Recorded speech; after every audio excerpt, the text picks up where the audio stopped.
allerseits. Let's begin with prayer. Lasst uns mit Gebet anfangen.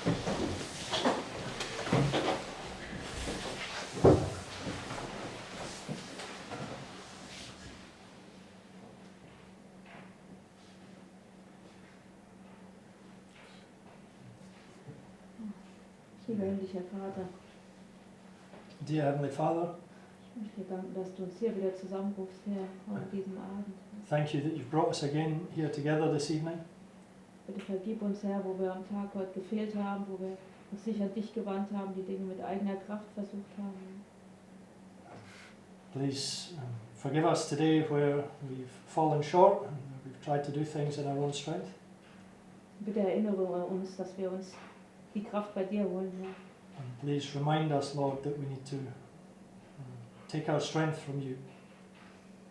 Ich möchte dir danken, dass du uns jetzt wieder dein Wort eröffnen möchtest, Herr. And I want to thank you that you want to open your word to us once again. Bitte segne Bruder Lorenz, der uns dein Wort verkündet. And please bless Brother Lawrence as he proclaims your word. Und auch Bruder Scott bei der Übersetzung, Herr. And auch Brother Scott as he translates. Und bitte segne auch den Livestream. And please also bless the live stream. Und bitte hilf uns auch, dass wir aufmerksam sind und das Öl einsammeln, Herr. And please help us to gather the oil. Und dafür möchte ich danken, Herr, in Jesu Namen. Amen. And I want to thank you for this in Jesus' name. Amen.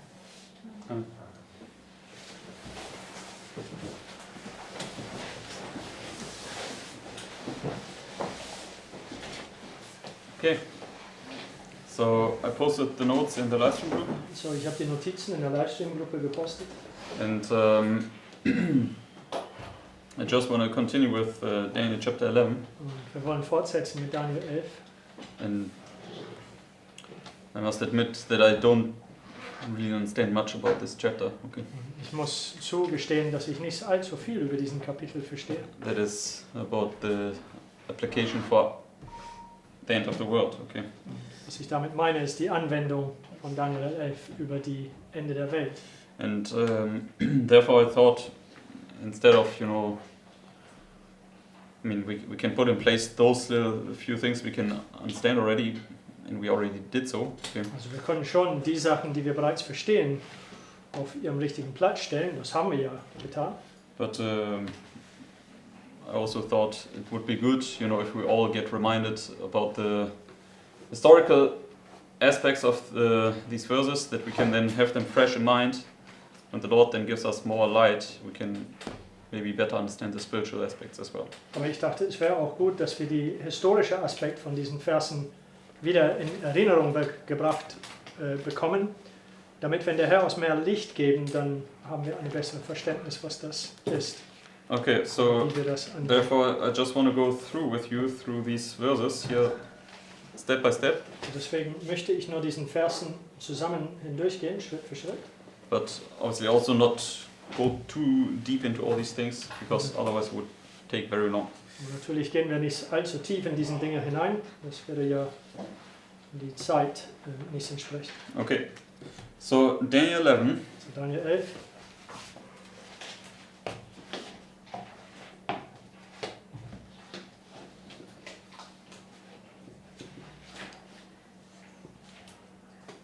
verse 1. Vers 1. It says here, also I, in the first year of Darius the Mede, even I stood to confirm and to strengthen him. So, what does verse number 1 mark historically? So, was markiert Vers 1 historisch? Historically, the end of the first 70 years was in the time of the year. Yes.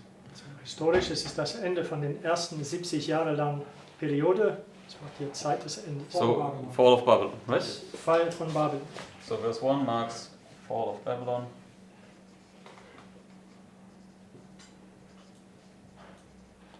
And 538 BC, Das war 538 vor Christus. which was the first year of Darius. Das war der erste Jahr von Darius.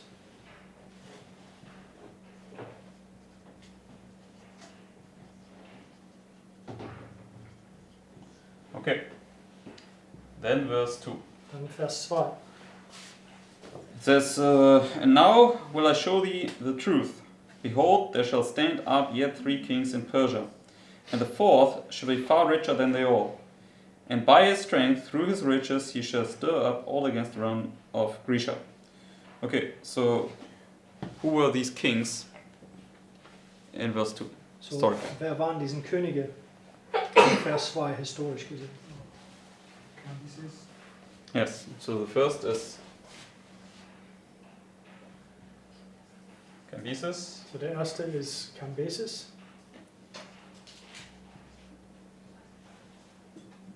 Second Der zweite, is Forsmerdis. falsches Smerdis.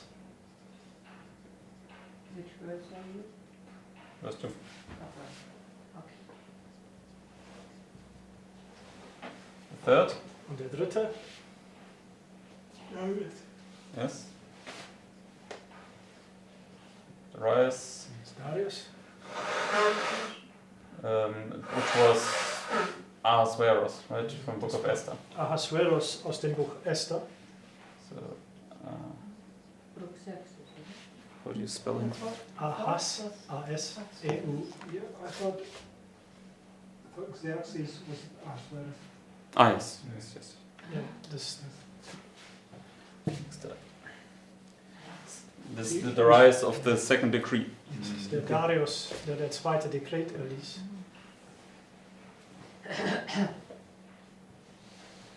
Okay. So then, Not this Darius. yes, not this Darius. Okay. Also nicht diese Darius in Vers 1.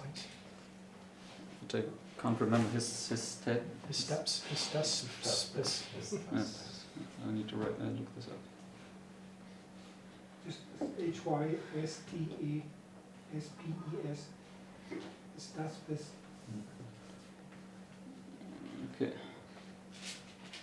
His Stas. Taspis. P-E-S. Yes. And then the fourth who was richer than they all. Und der vierte, der reicher war als allen anderen, Yes, was Xerxes. und zwar Xerxes.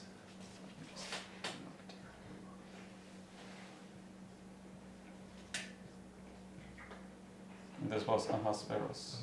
Xerxes, das war der Ahasuerus vom Buch Esther. Like this. Das ist Ahasuerus. O-U-S. This is in German. No, actually it's U.S. Ahasuerus. I just looked. Uerus. Yeah, U-R. Ahasuerus.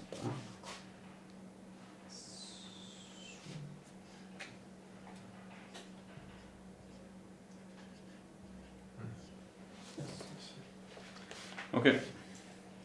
And good. So and he was then the one who was richer, and he basically then brought everything against Greece. So der war derjenige, der reicher war als alle anderen und hat alles gegen Griechenland aufgebaut. Okay. And then verse 3 Und dann Vers 3. says, and a mighty king shall stand up that shall rule with great dominion and do according to his will. So who was this? So, wer war dies? Alexander. Yes, Alexander the Great. So, Alexander der Große.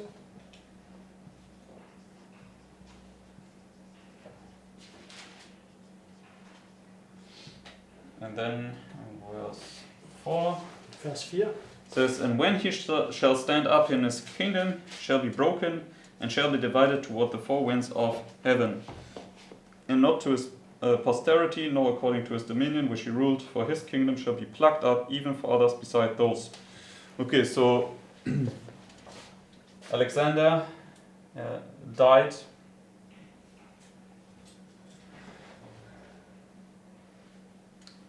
after 10 days, right? So, Alexander ist nach 10 Tagen gestorben. And then who came up? Dann wer ist es, der aufkam nach ihm? Four generals. Yeah, the four generals. Okay, 4 and Generale. who were they? Und wer waren sie?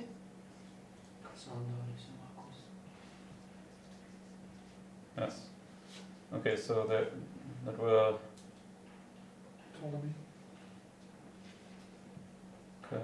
probably C. C.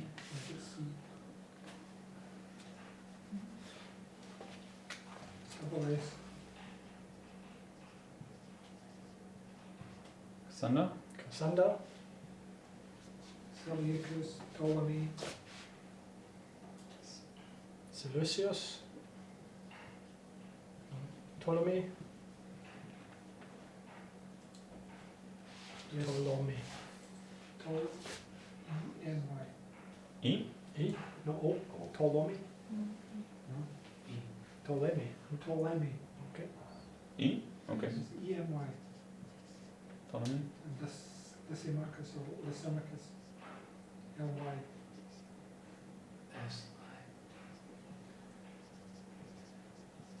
Like this? No H. No H? E-U-S. Good.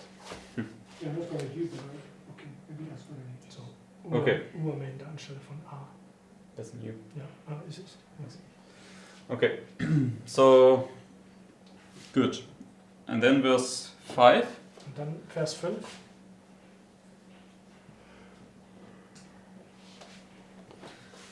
The king of the south shall be strong, and one of his princes, and he shall be strong above him and have dominion, and his dominion shall be a great dominion. So, who is this prince that is strong? So, wer ist dieser Or the Prinz, king of der the south? stark ist, also der König des Südens? Yes. Und das ist Ptolemy. I forget this.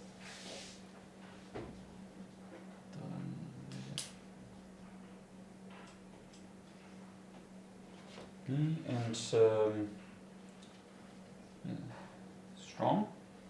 Stark. And the other one who was strong above him was, Der andere, der stark über Yes. ihm ist, war and he was basically king of. König des Nordens.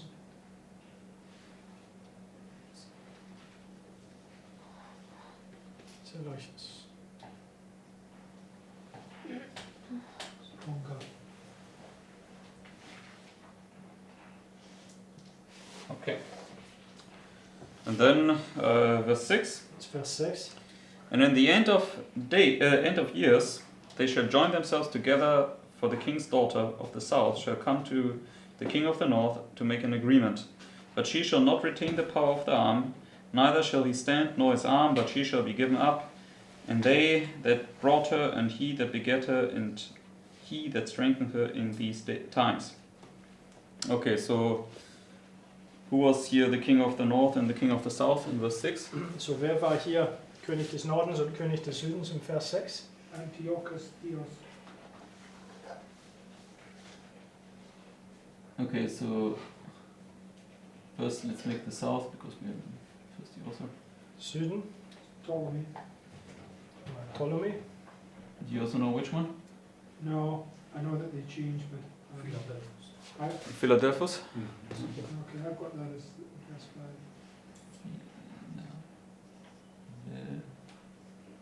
5. With PH? Yes.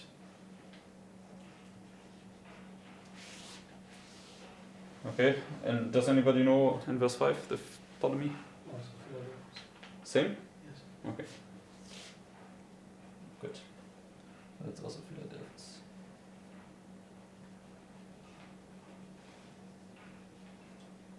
LP. And this Seleucus, does anybody know which one it was? Nicator. Okay.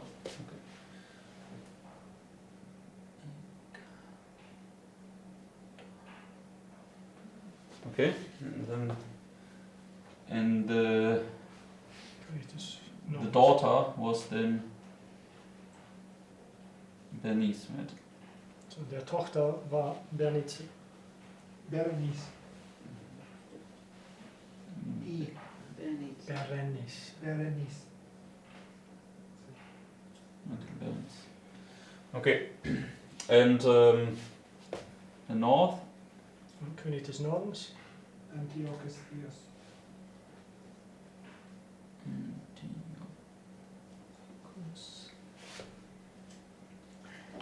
Yes. Okay. And we also know that he had a wife called Laodice, right? Wir verstehen, dass seine Frau hieß Laodice.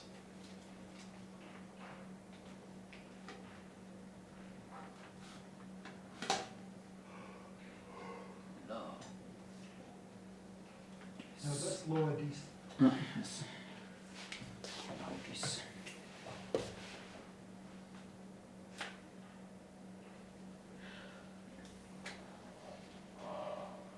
L-E. That's it. Laudis. Okay.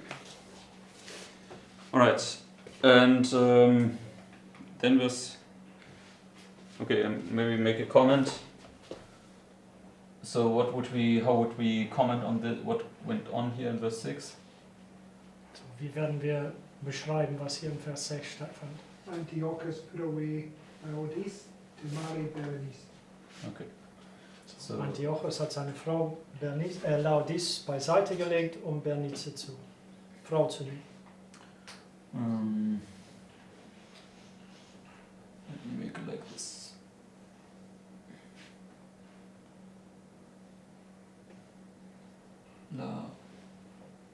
Laodice. Put away.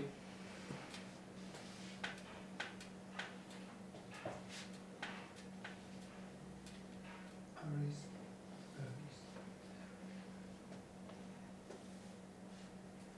And then Laodice returns and kills them all. Okay.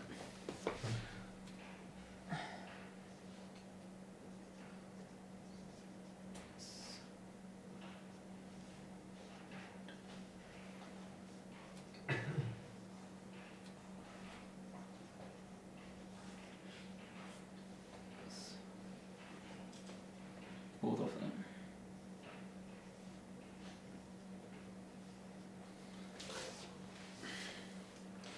Okay, good. Then verse 7 Dann Vers 7.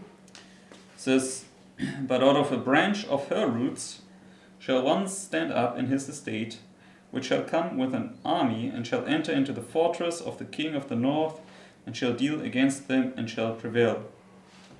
Okay. So verse 7. So, Vers 7.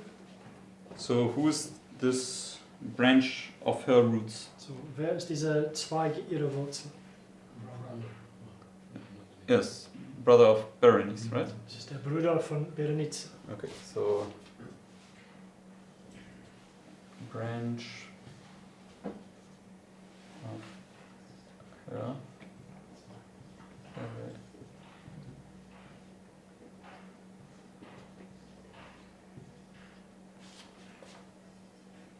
And who was this? Und wer war dies? It's Euergetes, right? So, Ptolemy Euergetes. Ptolemy.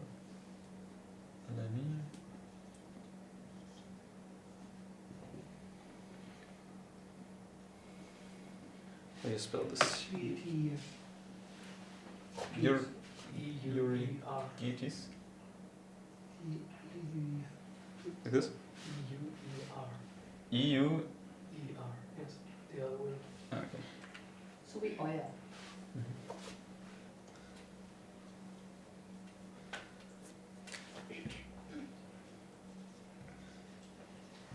This was the brother. Okay. So and he was the south. Yes. Okay. And verse 8. Vers 8. Well, basically he enters into the fortress of the king of the north, right? So, kommt in das, ja, So defeats. kommt in das Fort von König des Nordens. Also er erschlägt ihn. It's king of north. And who was the king of the north? Und wer war der König des Nordens? Okay.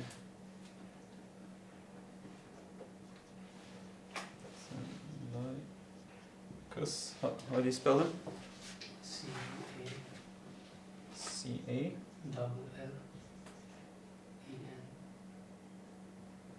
Callinicus. Okay. Calini. Wieder E. E or I? in German E. So, good. Then verse 8. Dann Vers 8. And shall also carry captives into Egypt their gods, with their princes, and with their precious vessels of silver and of gold, and he shall continue more years than the king of the north. So, verse 8. Vers 8. So, what happens there? Was geschieht da? Takes all Takes all the gods back. Cambyses. Yes. Okay, so this Ptolemy Euergetes, Ptolemy Euergetes.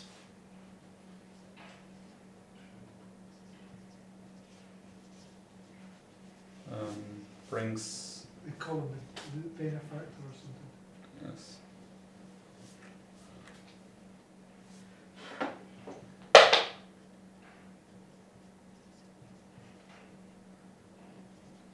back ancient Egyptian gods.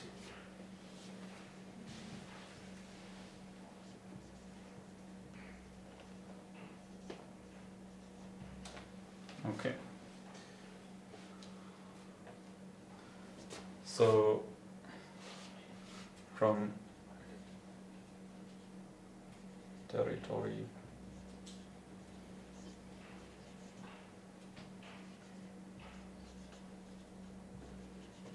good.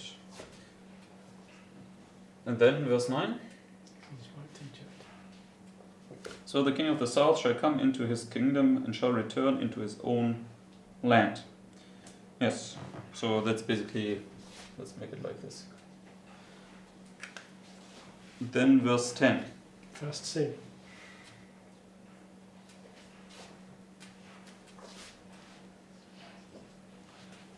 Two sons get stirred up, but one of them gets, the oldest one gets assassinated, and then the younger one takes over, he's stronger. Yes, okay, so it says, but his sons shall be stirred up, and shall assemble a multitude of great forces, and one shall certainly come and overflow and pass through, then shall he return and be stirred up, even to his fortress. So the sons were the sons of the king of the north, right? Die Söhne, das waren die Söhne vom König des Nordens. Sons of Seleucus Callinicus, I guess. Das waren Right? die Söhne von Seleucus Callinisius.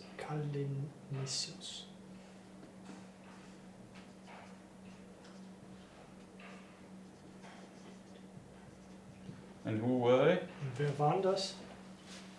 Seleucus, Charonus, and Antiochus Magnus. Seleucus. Oh? Cerealis. C-E-R-A. C-E-R-A-U. Nus? Okay. And the second, Antiochus Magnus. Der zweite ist Antiochus Magnus.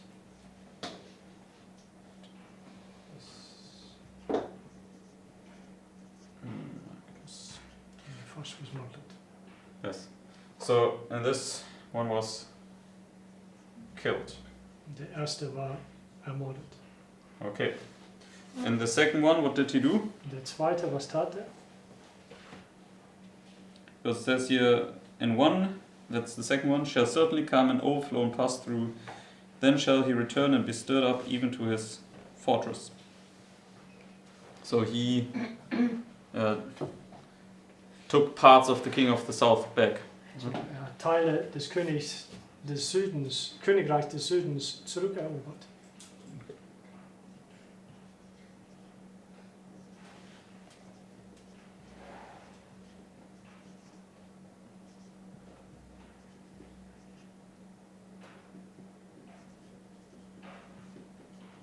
Okay. So, and the king of the south was who? Und der König des Südens war wer? Ptolemy Philippine. Ptolemy What was he already? Euergetes. In 10? Yes, Yes, it was Philippa. it's already Philippida. Yes. I mean, in verse 11 it's definitely Philippida, but says Ptolemy Philopator succeeded his father Euergetes.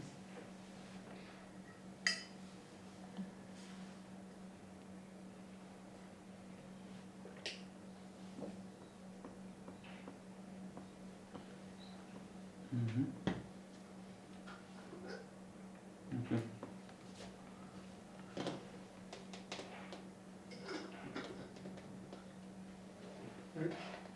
It doesn't really say because he didn't Yeah. enter into Egypt. Says here at the end of verse 9, Erasmus says, for Seleucus, Callinicus died in exile of a fall from his horse, and Ptolemy Euergetes survived him for 4 or 5 years. First, okay, so it doesn't really say it here, but so we just leave it Just out. said Seleucus Callinicus died, and then Ptolemy Euergetes succeeded him 5 years. No, survived him. Well, that would mean that it was Ptolemy's Euergetes that he fought against. Depends on when they made the war. Whether they made it within the 5 years where he still lived or after. So it's not very clear. Okay, but verse 11, Also Vers 11. what is... Okay, let's read this. Was And the ist das lesen? king of the south shall be moved with choler, and shall come forth and fight with him, even with the king of the north. And he shall set forth a great multitude, but the multitude shall be given into his hand. So, who was now the king of the south here? So, wer war König des Südens hier jetzt? Yes. Was Ptolemy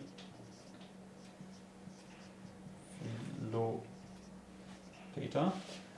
So, Ptolemy Philopator. And whom did he defeat? Und wer hat er besiegt? Okay.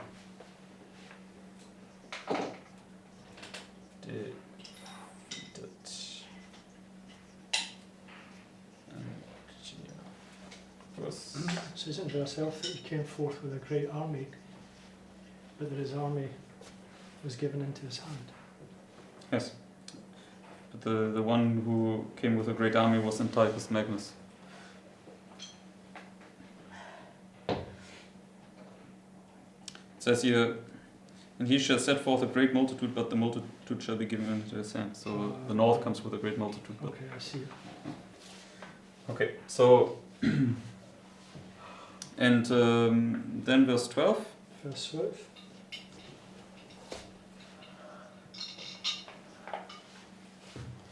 And when he hath taken away the multitude, his heart shall be lifted up, and he shall cast down many 10,000, but ye shall not be strengthened by it. So, This one persecutes all the Jews. yes, right? Also Vers 12 ist, wenn er die Juden verfolgt. Because he gets embarrassed, so he puts this sign of Bacchus on them. So, das ist, wenn er gepeinigt würde im Tempel. Und der hasst dann die Juden und macht diese Zeichen des Bacchus auf It's sie. a badge of Bacchus, right? Diese Brandzeichen des Bacchus. The badges, BDG.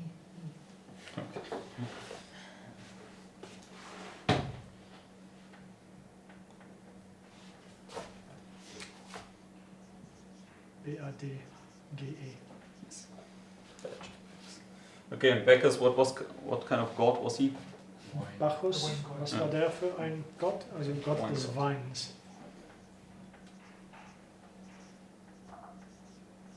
Okay.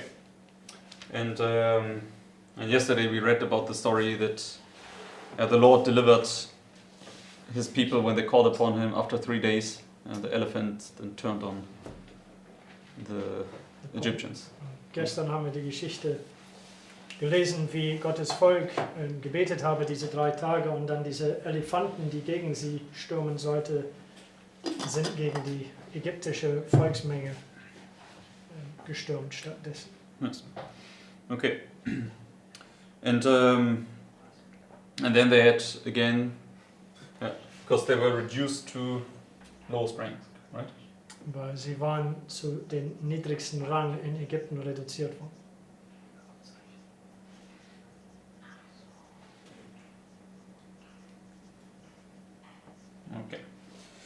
Good.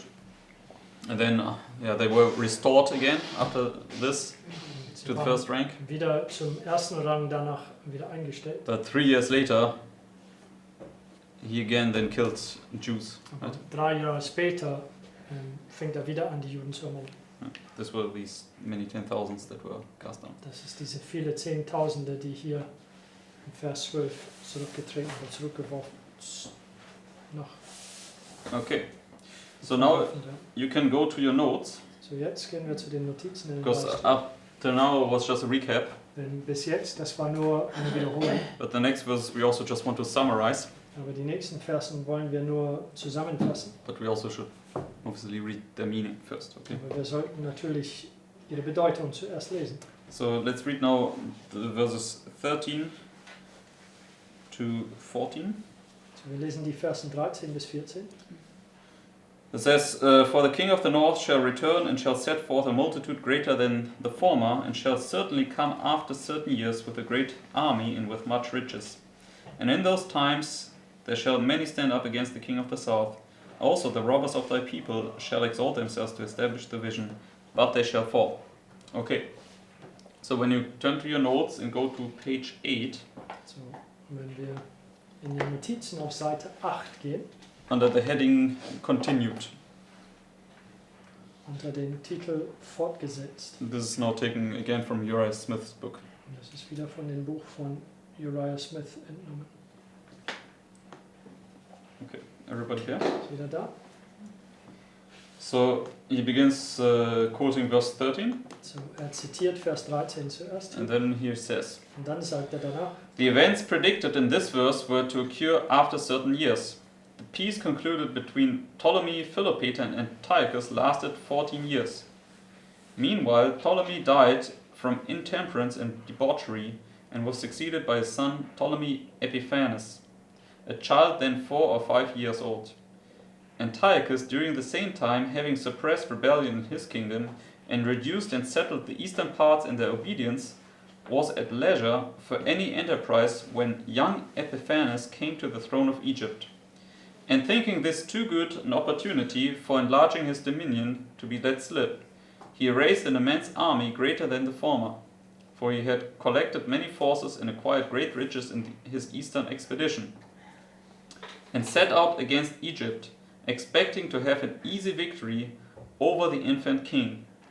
How he succeeded we shall presently see, for here new complications enter into the affairs of this kingdom, and new actors are introduced upon the stage of history. Okay, so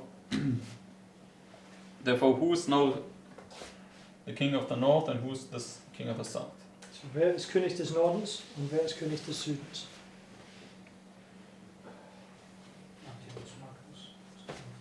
Yes. So, Antiochus Magnus ist König des Nordens.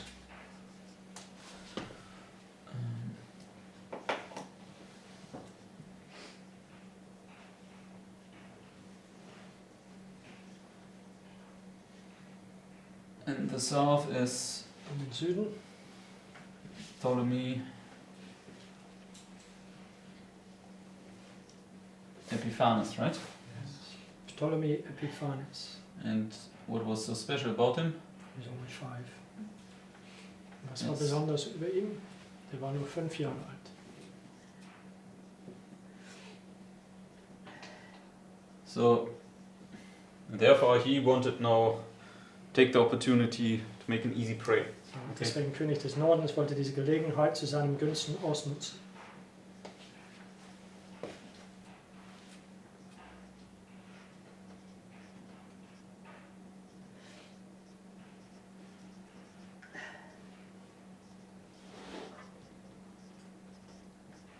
Okay.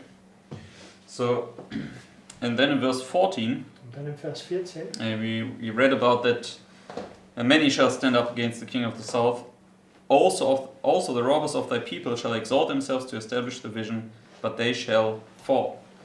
So let's see what this means. so lasst uns schauen, was das bedeutet, Vers 14. Let's read what Uriah Smith has to say. Wir lesen, was Uriah Smith dazu zu sagen hat.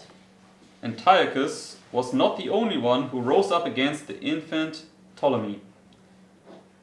Agathocles, his prime minister, having possession of the king's person and conducting the affairs of the kingdom in his stead, was so dissolute and proud in the exercise of his power that the provinces which before were subject to Egypt rebelled.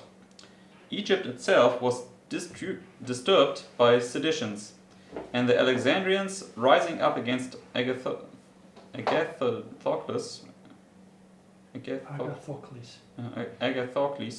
caused him, his sister, his mother, and their associates to be put to death.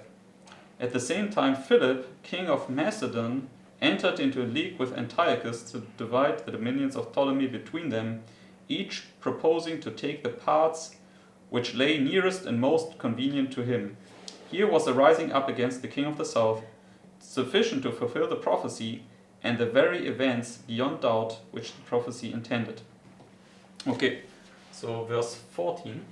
So Vers 14.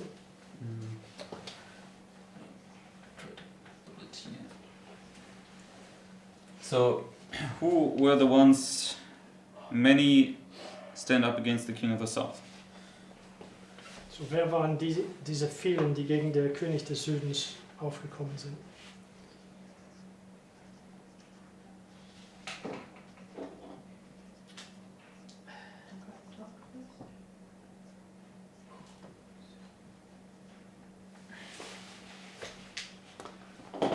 I mean, Agathocles, not really, he was this prime minister, right?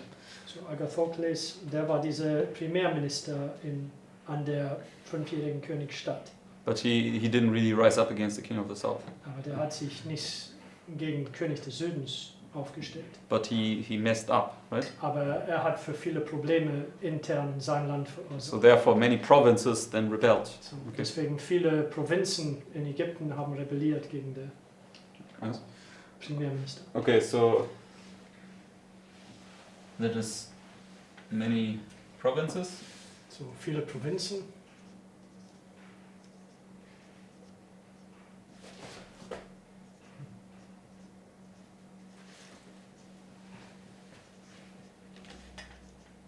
But who else especially? Aber wer noch insbesondere? Was?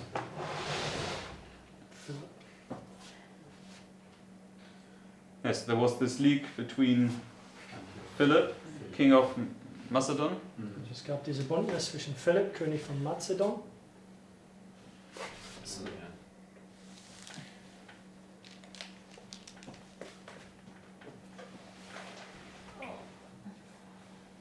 Antiochus. 1L and 1P.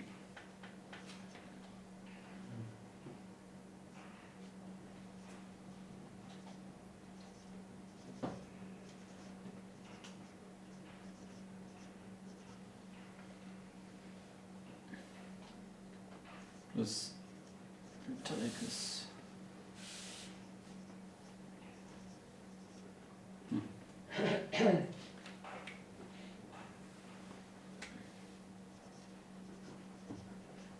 Okay, so they basically came here together now to make use of the advantage to destroy this young king. So, die zwei hier sind zusammengekommen, um die Gelegenheit auszunutzen, diesen jungen König zu zerstören. Okay, so they were the ones that stood up against the king of the south. So, die beiden waren diejenigen, die gegen König des Südens aufgestanden sind. But then it also says, the robbers of thy people shall exalt themselves to establish the vision, but they shall fall. So who were these? Dann spricht es aber wieder über den Räubern deines Volkes. Yes, was pagan Rome, right? Das war heidnischen Rom. So let's read this. Lass uns dies lesen. It says, a new power is now introduced. The robbers of thy people, literally says Bishop Newton, the breakers of thy people. Far away on the banks of the Tiber, a kingdom had been nourishing itself with ambitious projects and dark designs. Small and weak at first, it grew with marvelous rapidity and strength and vigor, reaching out cautiously here and there to try its prowess and test the vigor of its warlike arm, till, conscious of its power, it boldly reared its head among the nations of the earth and seized with invincible hand the helm of their affairs. Henceforth the name of Rome stands upon the historic page, destined for long ages to control the affairs of the world and exert a mighty influence among the nations, even to the end of time. Okay, so the robbers of thy people were Rome. So diese Räuber des Volkes war heidnischen Rom.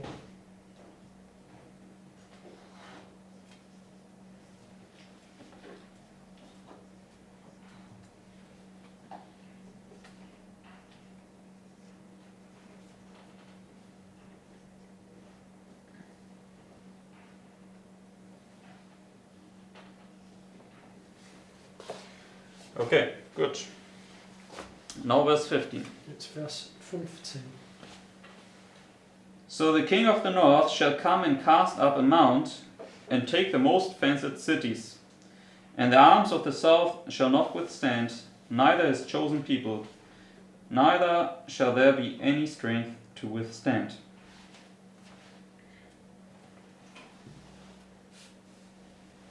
Okay, so let's read what this means. So lass uns lesen, was dies bedeutet.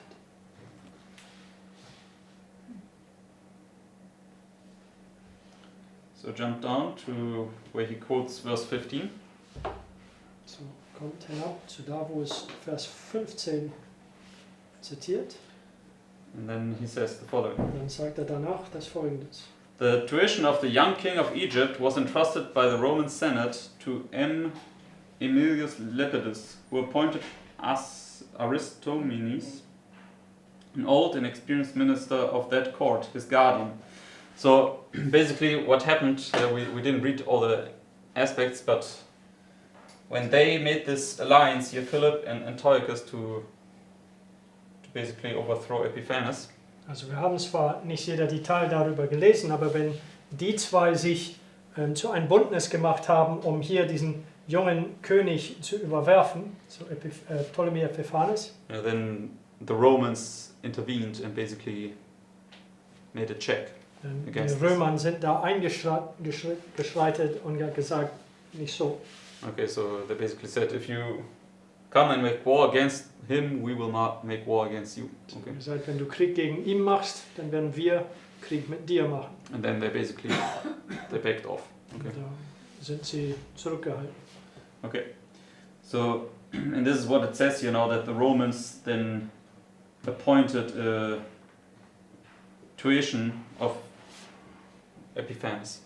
Und das ist, was es hier sagt. Also die haben jetzt einen Vormunder über König Epiphanes eingestellt.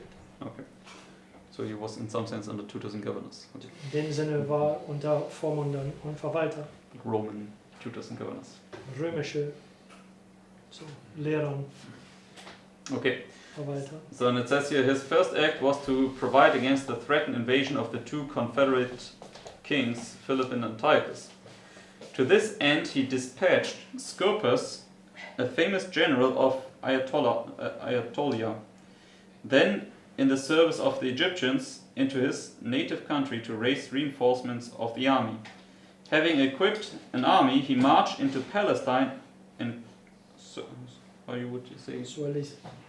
Coeli oder Soeli. Soeli, Syria. Antiochus being engaged in a war with Attalus in Lesser Asia, and reduced all Judea into subjection to the authority of Egypt. Thus affairs were brought into a posture for the fulfillment of the verse before us. For Antiochus, desisting from his war with Attalus at the dictation of the Romans, took speedy steps for the recovery of Palestine and Soili, Syria, from the hands of the Egyptians. Scopas was sent to oppose him. Near the sources of the Jordan, the two armies met. Scopas was defeated, pursued to Sidon, and there closely besieged. 3 of the ablest generals of Egypt, with the best forces, were sent to raise the siege, but without success. At length, Scopas, meeting in the gaunt and intangible spectre of famine, a foe with whom he was unable to cope, was forced to surrender on the dishonorable terms of life only, whereupon he and his 10,000 men were suffered to depart, stripped and naked. Here was the taking of the most fenced cities by the king of the north. For Sidon was both in its situation and its defenses one of the strongest cities of those times. Here was the failure of the arms of the south to withstand, and the failure also of the people which the king of the south had chosen, namely Scopas and his Aetolian forces. Okay, so therefore it says here in verse 15, So in Vers 15 sagt so the es, king of the north shall come and cast up a mount and take the most fenced cities. So who was the king of the north? so wer war der König des Nordens? Who did so? Hier. Well, no, not yet. So, What did we just read? das haben wir gerade gelesen. Antiochus. Yes, it was still Das Antiochus war immer Magnus, noch right? Antiochus Magnus.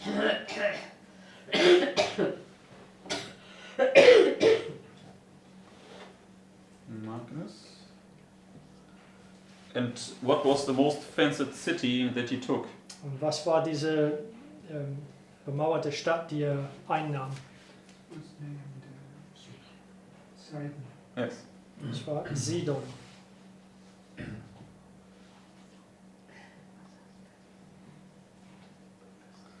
Okay. And it says, in the arms of the south shall not withstand, neither his chosen people, neither shall there be any strength to withstand. So who was this, the chosen people of the south? So, wer war dieses ausgewählte Volk des Südens da? Scopus. Aetolians. Yes. Scopus. Actually, the king of the north was Antiochus Asiaticus, not Magnus anymore. Yes? Okay. Did we read this or was it before that? He will say it after verse 16. Okay.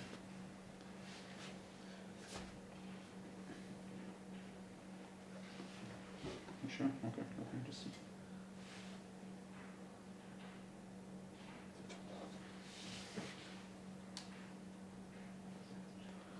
No. Antiochus Asiaticus was when Rome now defeated them. This was a few years later, or even a few decades later. This was later. So this was Scopus. Das war Scopus.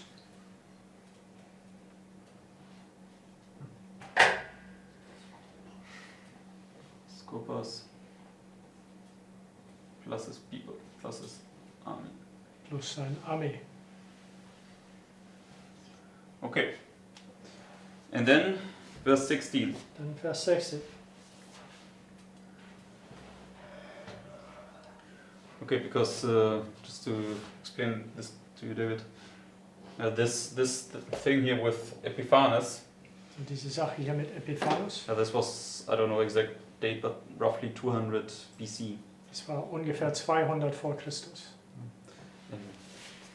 And here what we will read now with Antiochus Asiaticus was 65 BC. Und hier mit, was wir Vers 16 lesen werden, mit Antiochos Asiaticus, das war ungefähr 65 vor Christus. So there's a jump. So, Okay. es gibt einen Sprung in der Geschichte. Because here in verse 16 it says, Denn im Vers 16 sagt es, but he that cometh against him shall do according to his will. So maybe let's just read verse 15 one more time and then verse 16, because then you have the flow and then you better know who is he and who's him. lesen wir Vers 15 ein weiteres Mal, dann wissen wir, wer er hier gemeint ist. Und so Says, weiter. so the king of the king of the north shall come and cast up a mount and take the most fenced cities. And the arms of the south shall not withstand, neither his chosen people, neither shall there be any strength to withstand. But he that cometh against him shall do according to his will. So therefore, who's the him? So, wer ist der ihm hier? Yeah, the king of the north, König right? des Nordens. So somebody now comes against the king of the north. So, jemand kommt jetzt gegen König des Nordens. And whoever comes against the king of the north now does according to his will, right? Und derjenige, der gegen König des Nordens jetzt aufkommt, tut, was er will. I mean, in the German translation, you cannot really read this. Okay. Und in der deutschen Übersetzung ist das nicht sehr klar zu sehen.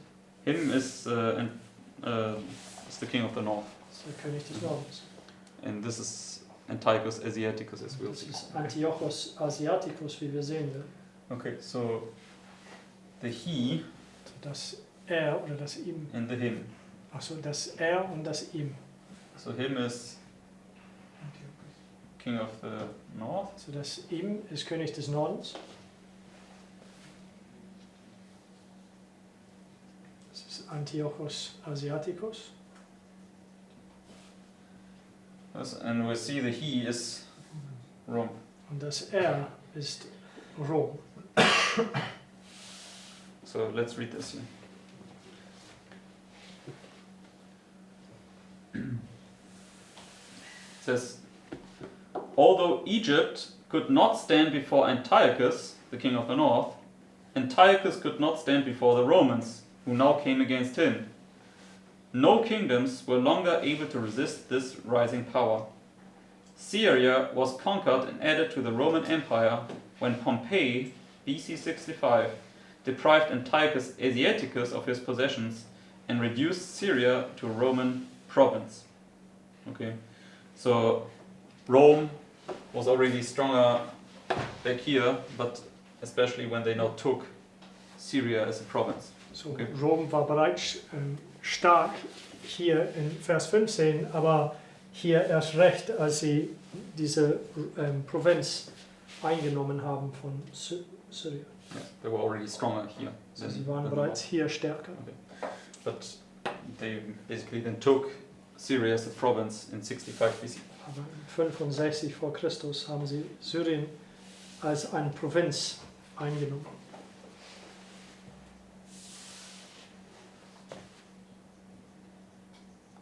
Rome conquered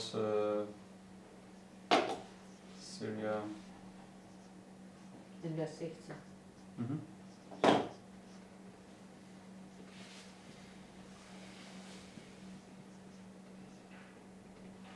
Okay, so therefore now Rome conquered Syria, and therefore what did they become? So, Rom hat Syrien erobert, also was sind sie geworden? King of the North. König Okay. des Nordens.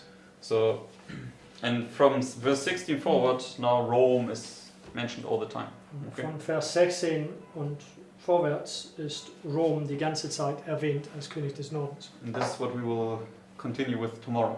Und Okay. das werden wir morgen mit fortsetzen. Okay, everybody could follow along so far. So konnte jeder soweit folgen. Okay, it's quite simple. Yeah, once you know the historical. So, es ist relativ einfach, wenn du die historischen Ereignisse When ausgelegt bekommst.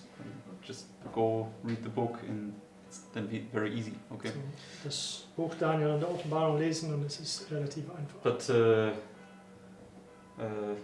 obviously, what this means for us in our time, this is very difficult. Aber Okay. natürlich, was dies alles für uns in unserer Zeit bedeutet, das ist eine andere Sache. Okay, but still, first we need to understand the natural in order to be able to understand the spiritual. Nichtsdestotrotz, wir müssen zuerst das Natürliche verstehen, um das Geistliche verstehen zu können. Okay.